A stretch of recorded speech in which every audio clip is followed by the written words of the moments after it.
पास किया गया, जिसमें कश्मीर का भी जिक्र है। भारत ने इस प्रस्ताव को खारिज कर दिया है। भारतीय विदेश मंत्रालय ने कहा कि ओआईसी में पास किए गए प्रस्ताव में भारत का संदर्भ तथ्यात्मक रूप से गलत, अकारण और अनुचित है। नाइजर की राजधानी नियामे में 27 और 28 नवंबर को ओआईसी के काउंसिल ऑफ फॉरेन मिनिस्टर्स यानी सीएफएम की बैठक थी और इसी बैठक में जो प्रस्ताव पास किया गया है उसमें कश्मीर का भी जिक्र है।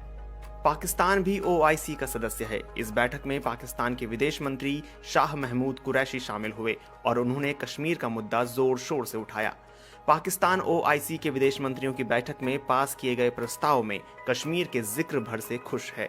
इस प्रस्ताव को नियामे डिक्लेरेशन कहा जा रहा है और पाकिस्तान ने इसका स्वागत किया है। भारत ने पिछले साल 5 अगस्त को कश्मीर का विशेष दर्जा खत्म कर दिया था। तब से पाकिस्तान अंतर्राष्ट्रीय मंच पर इस मुद्दे को उठा रहा है, लेकिन अब तक कोई ठोस सफलता उसे नहीं मिली है। ओआईसी भी इसे लेकर अब तक ज्यादा सक्रिय नहीं रहा है। ओआईसी के सीएफएम में पास किए गए प्रस्ताव को लेकर भारत के विदेश मंत्रालय ने अपने बयान में कहा है, हम नाइजर की राजधानी नियामे में ओआईसी के 47वें सीएफएम में तथ्यात्मक रूप से गलत, अनुचित और अकारण रूप से पास किए गए प्रस्ताव में भारत के जिक्र को खारिज करते हैं। हमने हमेशा से कहा है कि ओआईसी को भारत के आंतरिक मामलों पर बोलने का कोई हक नहीं है। जम्मू कश्मीर भी भारत का अभिन्न अंग है और ओआईसी को इस पर बोलने का कोई अधिकार नहीं है। यह खेदजनक है कि ओआईसी किसी एक देश को अपने मंच का दुरुपयोग करने की अनुमति दे रहा है। जिस देश को ओआईसी ऐसा करने दे रहा है उसका धार्मिक सहिष्णुता, अतिवाद और अल्पसंख्यकों के साथ नाइंसाफी का घिनौना रिकॉर्ड है। वो देश हमेशा भारत विरोधी प्रोपेगेंडा में लगा रहा है। हम ओआईसी को गंभीरता से सलाह दे रहे हैं कि वो भविष्य में भारत को लेकर ऐसी बात कहने से बचे।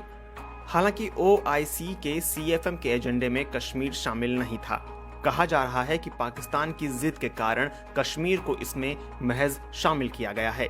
प्रस्ताव में कहा गया है कि कश्मीर विवाद पर ओआईसी का रुख हमेशा से यही रहा है कि इसका शांतिपूर्ण समाधान संयुक्त राष्ट्र की सुरक्षा परिषद के प्रस्ताव के अनुसार होना चाहिए।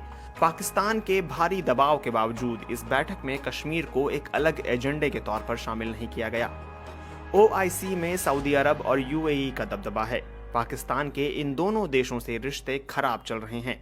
सऊदी अरब चाहता है कि पाकिस्तान उसके कर्ज का भुगतान जल्दी करे, खास करके तब से जब पाकिस्तानी पीएम इमरान खान ने ओआईसी के समानांतर तुर्की, ईरान और मलेशिया के साथ मिलकर एक संगठन खड़ा करने की कोशिश की थी।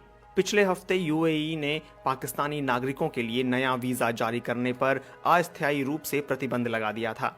नियामे डिक्लेरेशन में कश्मीर का जिक्र क्या पाकिस्तान की जीत समझी जानी चाहिए?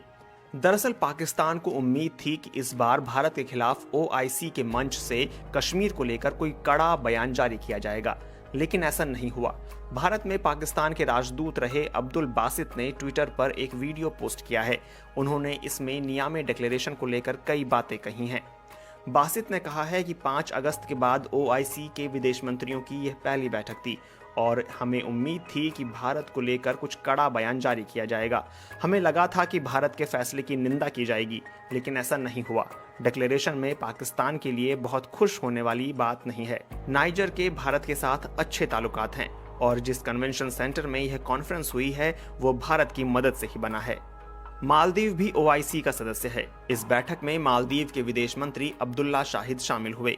अब्दुल्ला ने 27 नवंबर को एक ट्वीट किया था जिसमें नियामे के उस कॉन्फ्रेंस सेंटर की तस्वीर पोस्ट की थी। इन तस्वीरों के साथ अब्दुल्ला ने अपने ट्वीट में लिखा है, ओआईसी की 47वीं सीएफएम की बैठक नियामे के खूबसूरत Mahatma Gandhi international conference centre में हो रही है।